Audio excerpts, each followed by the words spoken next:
Sim, nós estamos aqui na casa do Cecílio Elias Neto para falar pela província de Piracicaba, ou da nossa Piracicaba, e com o apoio da Tribuna Piracicabana, como sempre, eu venho para perguntar ao Cecílio alguns detalhes da sua vida, muito intensa, calorosa e carinhosa por esta cidade. E quando eu me refiro ao Cecílio, não consigo primeiro falar da literatura, porque vejo nele o nosso escritor, o escritor de Piracicaba.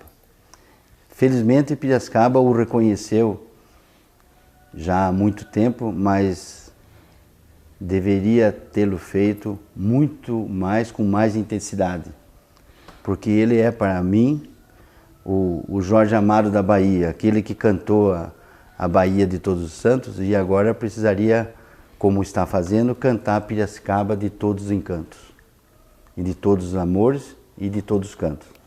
Cecílio, conta para mim de um lugar interessante na sua vida, que foi a casa do seu pai, e o que você produziu em termos de literatura naquele casarão da Rua São José.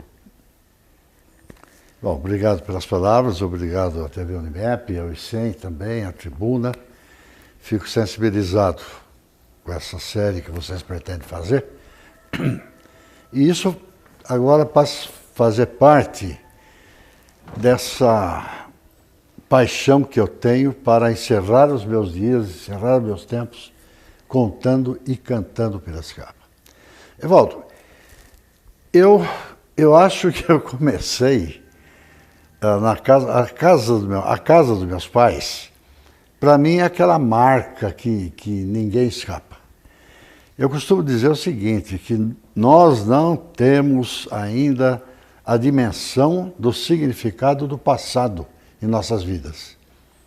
Nós somos o passado, nós somos o somatório do que nós vivemos.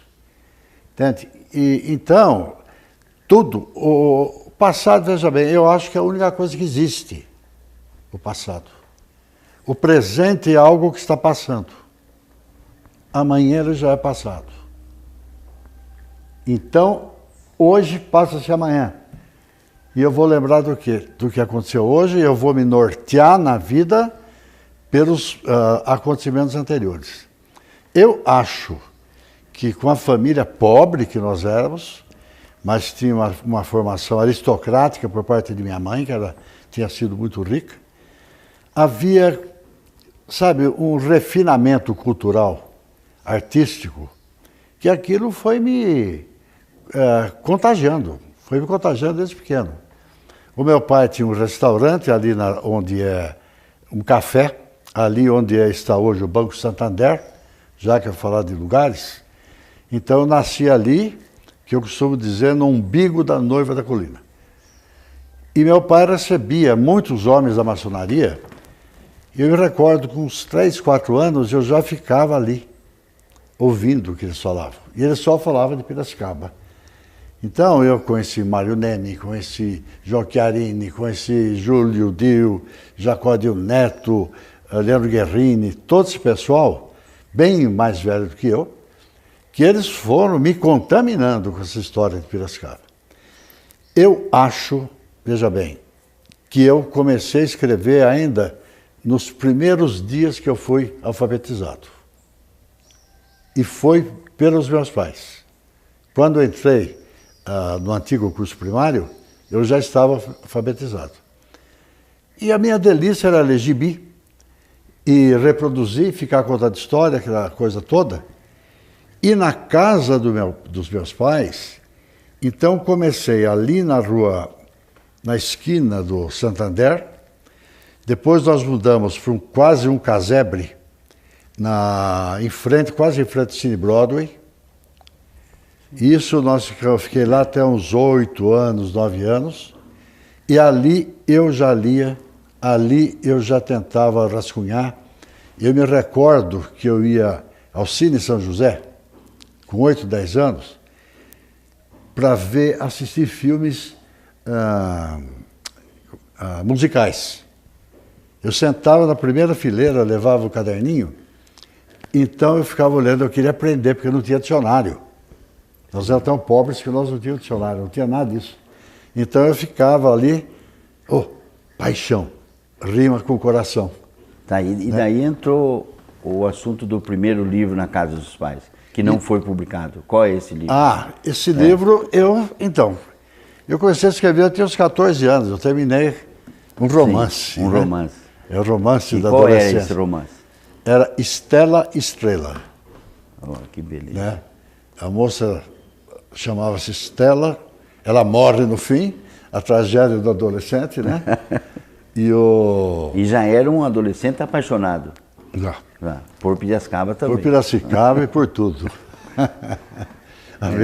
O bom de conversar com o Cecílio é que nada, desde que eu o conheço, desde 69, 70, é que o Cecílio nunca fala uma coisa sem paixão. Correto? Eu nasci com paixão. Sempre com paixão. E é isso que é importante para nós. O primeiro amor meu, rapaz, eu tinha 7 anos. Ponto. Agora vai contar a história. Tinha 7 anos. E eu escrevi uma poesia para ela. Ela se chamava Shirley. E lá foi na usina Estéreo Cosmópolis. Eu fiquei apaixonado por ela. Eu devia ter uns 7 anos. Eu escrevi um dia, nunca mais esqueci, a terra produzindo bagaço de cana. Lua bonita que ilumina o jardim, não tire a Shirley de mim. Paixão de 7 anos. Mas você falou bagaço de cana, já foi escrito em Piracicaba, mas lembrando do Monte Alegre. Tinha essa imagem do Monte Alegre. Sim, eu chego lá. Você vê, daí eu tive um grande amigo, nós tivemos um grande amigo, que ele teve problemas sérios, né? Psicológicos, morais, aquele negócio todo, então o lado dele homossexual se revelou. Sim. Entende? Ele era um grande companheiro nosso, mas aquilo para ele foi um drama tão grande, ele não aceitava, estava com aquele conflito, era problema de pai e mãe, tal, e aquilo me marcou tanto, nós acompanhando o sofrimento dele, né, a angústia, até que depois ele se assumiu, uns 20 anos depois. Então me deu a ideia de escrever o primeiro romance. Que foi Um Eunuco para Esther. Só para lembrar, como documentário e reafirmando a minha posição do nosso escritor de Piracicaba, Um Eunuco para Esther foi lançado em 65, em São Paulo, com prefácio de pessoas de renome da literatura da época. Nós tivemos Tales Andrade, João Chiarini, mas Alceu Mainardi de Araújo, mas teve o prefácio do famoso Afonso Schmidt, o grande escritor e editor naquela época. Então e ele tinha ganho naquele ano, o título de intelectual do ano. O intelectual do ano. Então esse trabalho, o Eunuco, foi o que lançou o escritor. Vou chamar o escritor de Piracicaba, foi exatamente o Eunuco para Esther. E depois veio Bagaço da Cana. Conta para mim sobre os locais, sobre os lugares de Bagaço da Cana. Como que ocorreu a história? Voltando um pouquinho, eu comecei escrevendo o Eunuco para Esther em São Paulo, quando estava estudando lá. Sim. Eles fizesse medicina, o que eu fazia? Eu matava a aula e ficava lendo, estudando. Né? Comecei a escrever lá. E daí eu terminei Bagaço de Cana, o Eunuco para Esther, na rua São José. Eu era solteiro, ali em frente, o Teatro São José, onde meus pais moravam. E o Bagaço de Cana, ele me nasceu num repente, porque nós estávamos com aquele problema do golpe militar. Sim. Em 64. E eu comecei a ser perseguido, aquela história toda. Eu tinha uma paixão pelo Juscelino Kubitschek, e nós queríamos a volta de Juscelino. Eu já tinha ali, tinha 25 anos. Mas em termos de lugares, você conheceu o Juscelino aqui no Monte Alegre. Conheci o Juscelino no Monte Alegre. Ele visitou a cidade. Exatamente. Em 59. Acho que foi 61, por aí. E eu estava com a Mariana, recém-casados nós éramos, ouvindo programa de televisão, E tinha o Tico-Tico, aquele jornalista. Sim. Tico-Tico aparece na televisão e fala, JK, nunca mais me esqueci, caçaram o JK. Aquilo me deu uma indignação, me deu uma revolta. Eu tinha dinheiro, não tinha nada, mas peguei o cinzeiro que estava aí e atirei na televisão. Quebrei a televisão assim de indignação e tal. Fiquei conversando com a Mariana, de repente, eu falei, vou escrever. E sentei e comecei a escrever o Bagaço de Cara.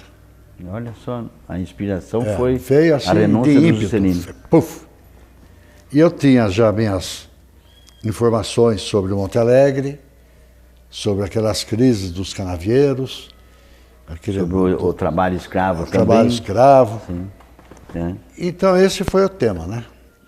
Que muitos anos depois a Globo tentou fazer daquilo uma novela. Então, eu ia entrar nesse assunto da novela. Cecílio foi uma vez convidado, acho que passou até 2 semanas, hein, na Globo. E por que não saiu essa novela? Olha, eu acho que foi mais por um tipo de orgulho pessoal meu. Um pouco de intransigência? Foi. Então... Quando eles me mostraram como se processava o negócio da novela, havia uns aparelhinhos ali que era tudo Ibope. Então não me lembro do nome, não foi o Boni, foi outro. Ele olhou para mim e falou, olha, quem manda na novela não é autor. Quem manda é isso daqui. Cada dia eles nos dão qual o personagem que está fazendo sucesso, qual que deve ser dispensado. Então no seu livro não é isso que você escreveu. Vai ser aquilo que o Ibope determinar. Daí você rompeu. Eu falei, não, eu não vou deixar que mexa no meu filho assim. Era um filho tão querido. Filho tão querido. E poderia ter sido gravada essa novela. Fez muito sucesso, viu, Evaldo? O livro fez sucesso. Aliás, você foi o revisor dele, né? Foi uma ajuda de revisor que isso me dá uma alegria, não só pelo livro, mas pela estima, pelo carinho que temos entre nós. E Rua do Porto? Bom, como que é o assunto Tufi Elias, pai, filho, e Rua do Porto e os barcos que o seu Tufi fabricava? Olha, a Rua do Porto, claro, que é um dos lugares de Piracicaba, eu digo que é um umbigo de Piracicaba, né? Sim. É a pia batismal. Eu morava ali onde está o Santander e meu pai era diretor do Regatas. E eu fui o primeiro filho homem. E naquele tempo o Regatas era o principal, era o point de social atlético. De lazer atlético. Meu pai era diretor e eu era o único filho homem. Eu devia ter 3, 4 anos, acho que 3 anos. Então meu pai me tratava como rei, né? Reizinho, machinho da casa. Levava? Onde ele ia, me levava. E começou a me levar para a Rua do Porto, lá para as Regatas, me ensinou a nadar no rio. Passou um tempo, ele me punha no trampolim, sim, e eu pulava e ele ficava me esperando. Então são lembranças que eu costumo dizer o seguinte, eu via meu pai como meu anjo protetor, porque eu pulava do rio e ele estava lá me abraçando, esperando, né? Olha que beleza. E daí começamos, eu conheci Nholica catando pedra no rio, o grande Nholica seria bom você nos explicar rapidamente quem foi o Nholica. O Nholica foi a figura pública, vamos dizer, personagem popular, mais querida de Piracicaba que em todos os tempos. E ele tinha tudo a ver com a Rua do Porto. Tudo. Ele teve um problema mental, era de uma família tradicional, ele usava terno, gravata, bengala. Ele descia a Rua Moraes Barros, ia para o rio, catar pedrinhas, pedregulhos, que ele dizia serem diamantes, brilhantes, esmeraldas. E subia, ela falava, não é? Eu me recordo que meu pai ficava ajudando, porque meu pai era muito amigo, adorava. E eu ia pertinho e ficava catando pedra também. Nholica, é essa? Não, jogava. Nenhuma pedra minha era só esmeralda, dele que valia. Ele subia e tinha o antigo banco, era comercial, na esquina da minha casa, onde está o Itaú. Hoje é o Itaú. Isso. E ali o gerente chamava Seu Gustavo. Seu Gustavo ficava esperando em Olícar, tardinha, pegava as pedras dele, levava em Olícar até dentro do banco, tinha uma caixa no banco que era só para Inholica. Era o cofre do banco. O cofre do Inholica. Ele guardava tudo lá e falava, eu vou pagar a dívida do Brasil. Olha. Com aquele dinheiro, né? Quando o Inholica morreu, o Monsenhor Rosa, que era um dono da cidade, o padre, né? Pediu todas as pedras para colocar no alicerce da catedral. Olha só que E até hoje as pedras de Inholica estão lá, no solo da catedral. Então o alicerce da catedral é de diamante e de esmeralda. De esmeralda. Segundo o Inholica. Evaldo, é isso que eu fico desesperado.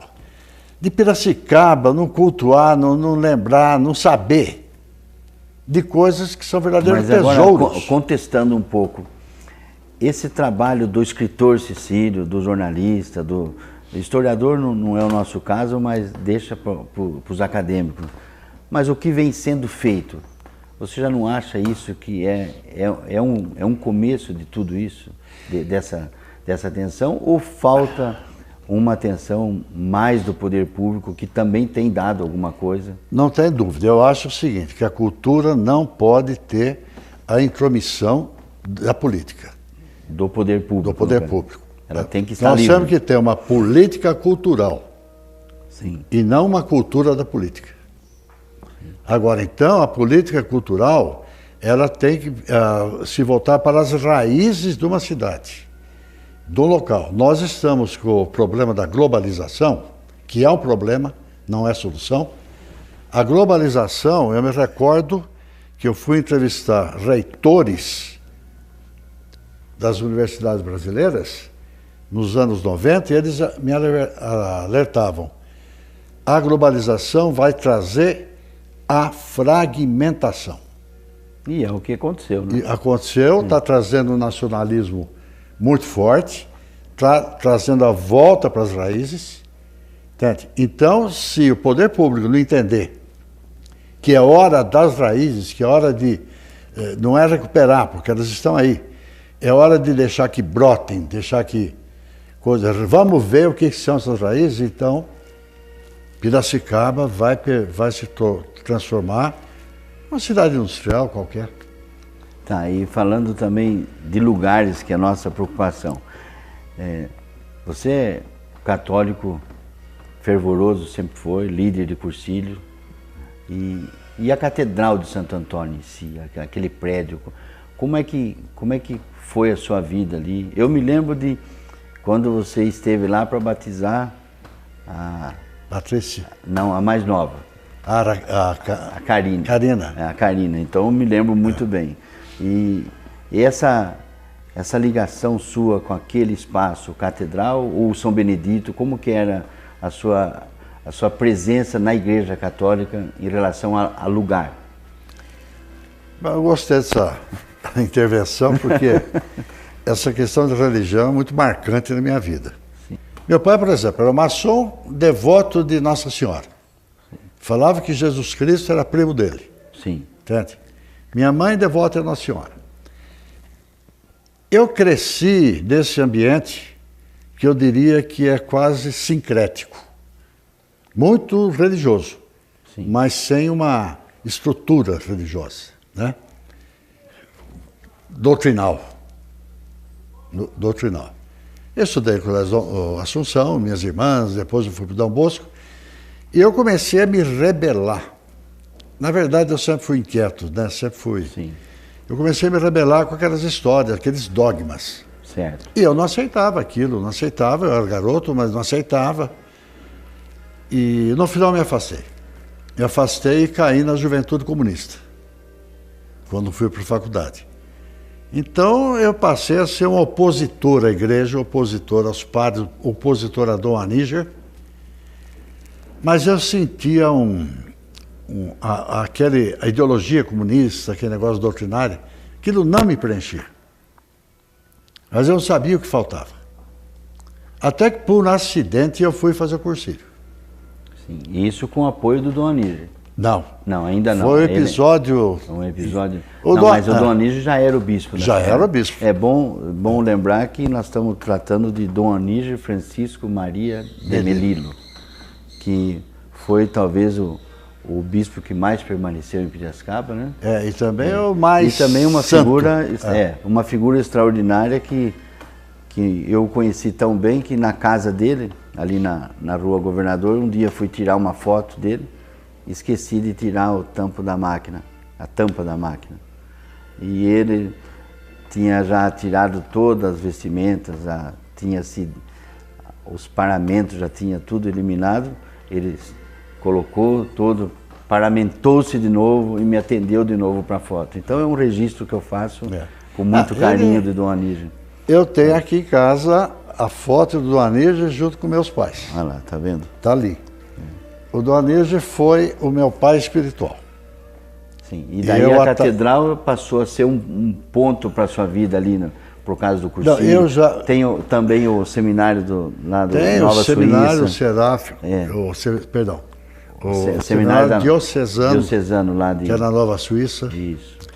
Eu passei 20 anos trabalhando em cursilhos lá no seminário junto com o Dom Anísio. 20 anos. Isso foi Foi de 67 a 87, mais ou menos. Isso. E daí eu me converti,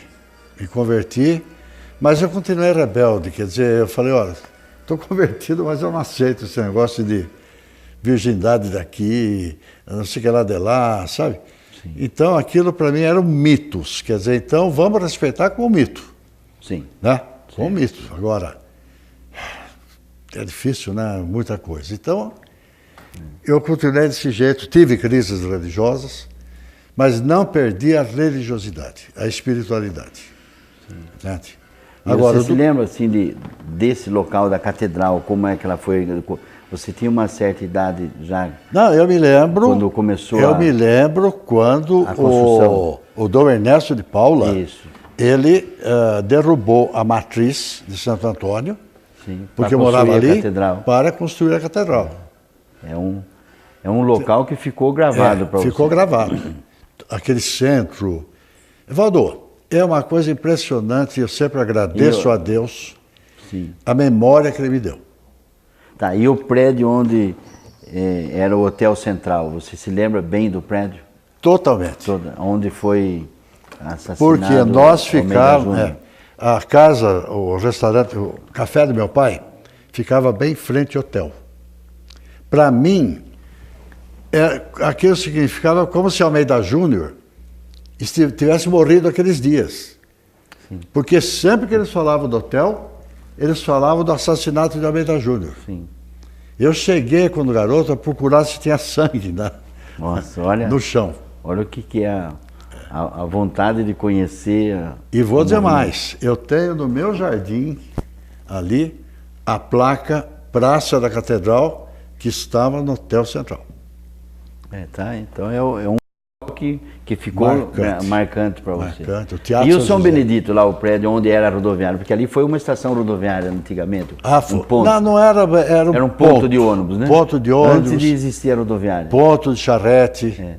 E o Monsenhor Nardim, que foi o pároco, ele foi o responsável pelo trabalho da... Não, antes do Monsenhor Nardim, foi do São Benedito. Do São Benedito foi o Padre Romário. Padre Romário. Entende? O Monsenhor Nardim, ele foi um brilhante intelectual, ele envelheceu, voltou para Piracicaba, que nasceu aqui, e daí ele foi ficando nas paróquias. E você se lembra lá no São Benedito das palmeiras imperiais que tinha lá? Lembro. Aquilo era... Se você olhar aqui atrás, você vai ver que tem as palmeiras imperiais num dos quadros aqui. Sim, olha só, uma boa lembrança. Viu? Foi um local tranquilo para... Eu me recordo como eu briguei com o Luciano Guidotti, porque daí eu morava na São José, perto da sua casa. Isso, exatamente, ali perto do São Benedito. O São Benedito. E o Luciano Guidotti começou a derrubar as palmeiras. Então, exatamente. E eu ficava desesperado, porque eram palmeiras imperiais plantadas por Dom Pedro II. só. Então, Pedro II plantou aquelas palmeiras. E o Luciano Guidotti mandou derrubar. Porque ele queria construir o prédio da prefeitura, que negócio. E eu ficava desesperado, torcendo. Mas falando em Luciano Guidotti, para lembrar um outro local, e o Itapeva?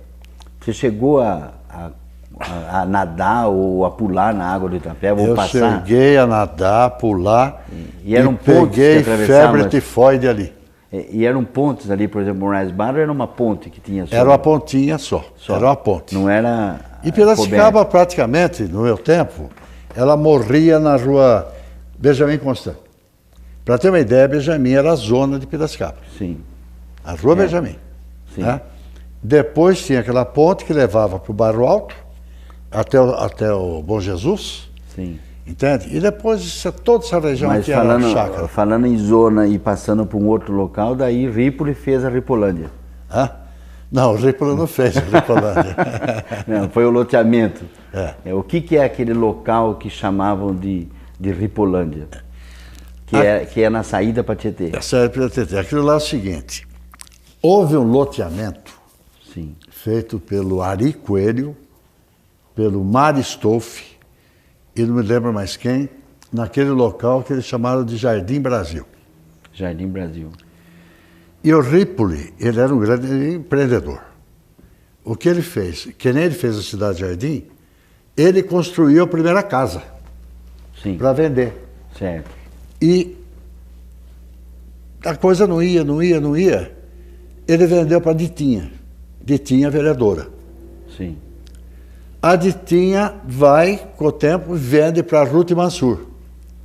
A Ivone Mansur, Ruth, que era a grande cafetina de Piracicaba. Que virou ser a dona da futura Ela zona. cria então. a zona.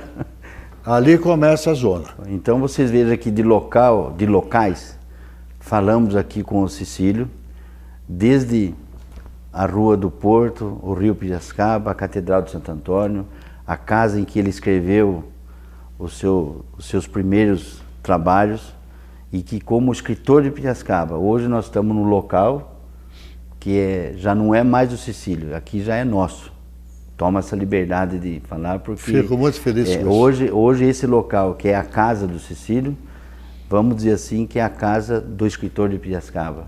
E agradecemos à TV Unimep, ao Instituto Cecília Elias Neto, o ICEM, e a província fazendo essa história de Piracicaba de uma forma cantada e encantada.